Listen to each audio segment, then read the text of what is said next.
Dulu itu malah saya itu ndak ada kepikiran jadi pengusaha. Jadi saya merantau ke Balikpapan itu malah dapat tawaran kerjaan sama teman di perusahaan tambang. Cuman waktu pas merantau itu baru berjalan 2 bulan perusahaannya itu bangkrut, pilot. Jadi selama perusahaan itu pilot, saya mencoba cari pekerjaan lain. Jadi bisa dibilang kerja serabutan lah. Saya keliling masukin lamaran, karena waktu itu belum ada dapat pekerjaan.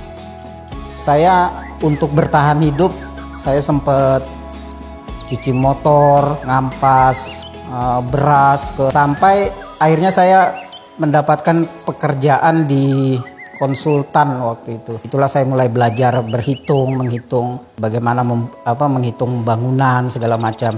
Kemudian sempat ditawari lagi sama teman di perusahaan yang bergerak di bidang sipil dan interior.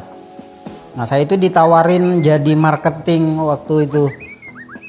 Nah, selama saya kerja di situ, saya kok ngelihat ini kok kerjaannya menarik ya. Nah, disitulah awal saya itu ada keinginan untuk memulai usaha.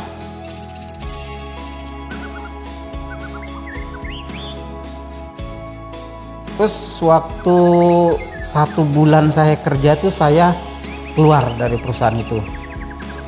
Jadi saya ajak teman itu yang pernah nawarin saya kerja di perusahaan itu, karena dia kan memang backgroundnya kan arsitek, sementara saya itu backgroundnya kan ekonomi, sarjana ekonomi. Jadi tidak punya latar belakang dan keahlian di situ. Nah, disitulah saya ajak 2 teman untuk memulai usaha. Ya memang teman itu kan di awal masih ragu, karena memulai usaha itu kan memang harus butuh modal, Mas ya. Cuman saya masih coba meyakinkan ke teman-teman itu, sampai akhirnya mereka yakin. Disitulah kami mulai usaha. Nah, karena masalah terbesar kami itu kan awalnya itu tidak punya modal ya. Bahkan kami buat untuk kantor aja itu kami nyewa kos-kosan.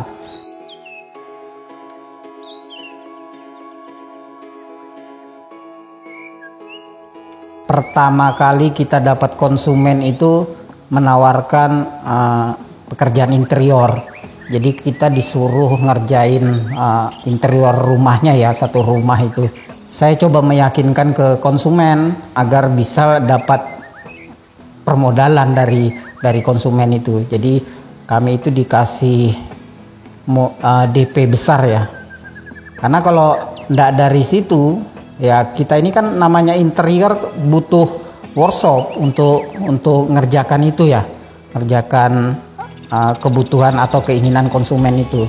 Selain itu juga kita tidak punya peralatan. Kita mulai sedikit demi sedikit beli alat, kemudian sewa workshop. Awal kita mulai itu tukang kita masih 1, tapi dengan tekad yang kuat, alhamdulillah kita bisa menuntaskan pekerjaan itu.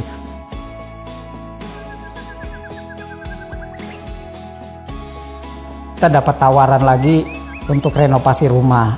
Perlahan tapi pasti akhirnya kita mulai ngembangin usaha itu. Sampai kalau tidak salah itu 1 tahun, Mas.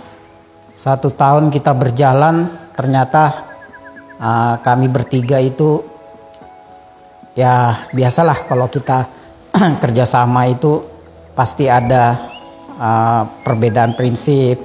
Akhirnya bubar. Saya memilih untuk tetap melanjutkan usaha itu. Jadi saya justru mulai usaha itu sendiri itu tanpa dengan pengalaman minim. Sementara mereka kan yang background arsitek. Ya, jadi saya coba belajar untuk desain. Jadi saya nonton YouTube, pelan-pelan saya ya ala kadarnya lah. Alhamdulillah sudah mulai memiliki pengalaman untuk desain. Berjalannya waktu saya mendapatkan banyak konsumen. Cuman memulai usaha itu kan saya masih jadi rumah-rumah pribadi, karena dari situ kan kita dapat modal itu kan modal langsung ya dari konsumen.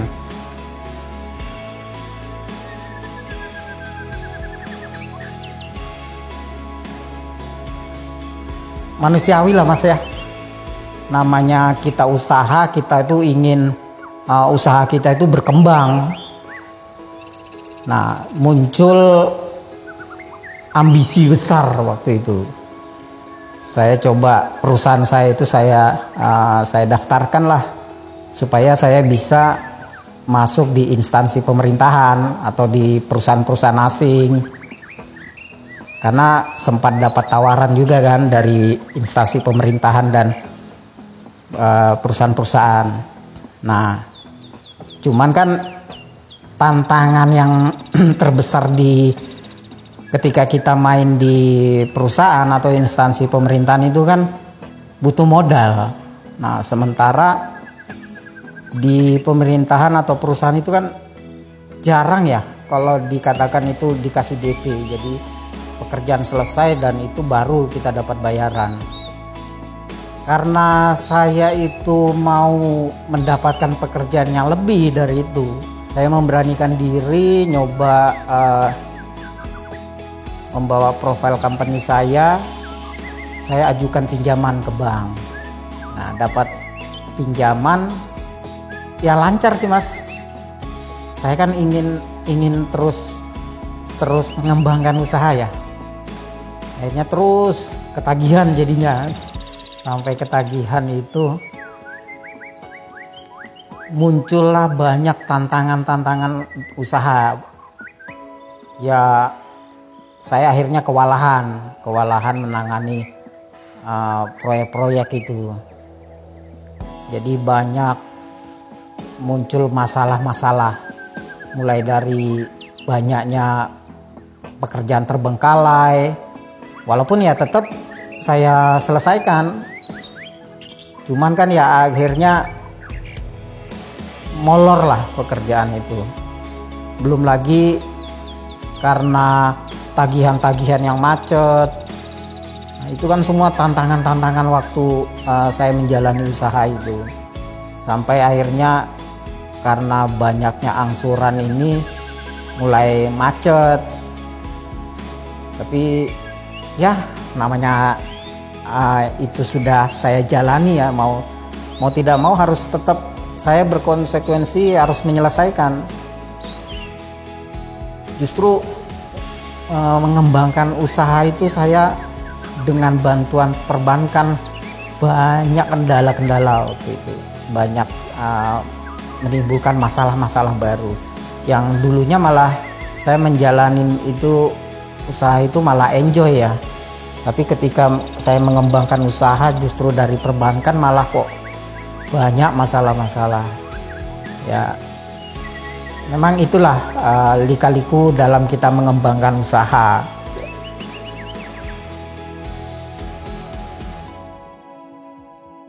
Saya itu mulai jenuh dengan pekerjaan ya, sempat mulai jenuh. Kemudian saya sudah mulai berhenti ngambil permodalan dari situ. Saya coba ingin yang penting cukuplah untuk biaya hidup aja. Alhamdulillah sudah berjalan lancar lagi. Nah, saya kembali lagi, saya punya keinginan besar untuk mengembangkan usaha itu. Jadi saya coba mencari usaha selain renovasi rumah dan interior. Saya itu ada kepingin usaha properti gitu Mas. Karena properti ini kan ada kaitannya juga ya dengan pekerjaan saya yang notabene di renovasi dan interior, pasti ada kaitannya. Nah, cuman karena pengalaman yang ya di bidang properti, jadi saya ikut kelas-kelasnya itu, kelas workshop properti. Sempat dapat ikut kelas properti, banyak properti sih, salah satunya di properti konvensional belajarnya. Sampai saya dapat ikut kelas properti syariah yang Itu namanya itu developer properti syariah. Nah, di situ saya mulai belajar tentang bagaimana memulai usaha properti. Tapi yang menariknya itu Mas, saya justru malah bukan memperdalam di propertinya, tapi ada hal yang lebih menarik ketika saya ikut di dalam komunitas itu. Saya malah justru banyak mendapatkan pengalaman bagaimana kita menjalankan usaha itu mencari keberkahan. Ya kalau dulu kan kita namanya usaha itu yang penting untung besar ya sudah, namanya usaha itu umum lah sudah, masalah cari keuntungan besar itu. Tapi yang di sini justru saya berbisnis dengan berkah. Nah jadi pentingnya lingkungan ya, pentingnya circle itu yang membuat saya itu bagaimana menata usaha saya itu lebih baik, menata usaha saya itu yang lebih diridhoi. Karena kan banyak ya, kalau berbicara masalah bisnis itu, apalagi yang di profesi saya, profesi yang seperti renovasi dan interior itu kan banyak, berhamburan, mungkin ratusan orang, bahkan mungkin di Balikpapan ini sudah untuk interior aja sudah ratusan orang yang memulai. Cuman kan poinnya kan bukan itu. Kalau kita hanya menjual suatu produk itu dengan menargetkan untung besar aja, saya yakin semua pengusaha juga melakukan itu. Tapi bagaimana kita punya nilai lebih dari usaha kita itu. Nah, yang saya lakukan adalah bagaimana menjaga kepercayaan dari konsumen. Saya tetap menjaga kepercayaan karena semua itu kan saya dapat dari relasi-relasi baru atau yang lama itu kan dari konsumen-konsumen juga yang banyak yang saya temukan. Dan selain itu juga yang lebih penting buat saya itu memulai menjalankan usaha ini adalah mencari keberkahan. Karena mau mengejar untung aja kan tidak cukup, Mas. Lah untuk apa ya kalau kita menghabiskan waktu kerja bahkan siang malam. Dulu itu malah justru saya itu sampai ikut terjun di proyek, bahkan saya sempat ikut ngangkat barang-barang segala macam demi mengejar keuntungan itu. Tapi kan pada akhirnya juga kita pasti lelah juga ya kalau hanya mengejar itu. Rezeki yang sudah diberikan itu sebenarnya sudah ditentukan ya.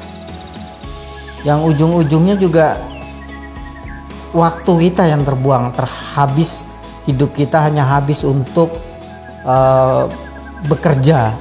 Saya meninggalkan pelan-pelan, justru malah saya itu bekerja lebih nyaman.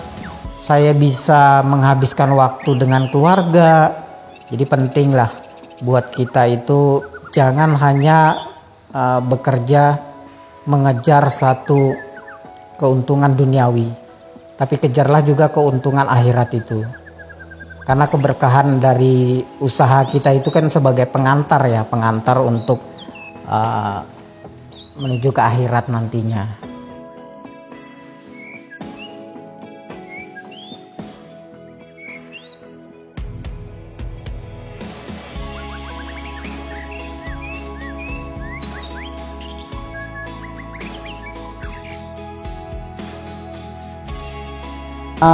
Pesan saya buat teman-teman ya, buat teman-teman yang baru mau memulai usaha atau yang sudah menjalankan usaha, pesan saya itu buat yang baru ya, mulailah dari memulai usaha itu dari mimpi teman-teman.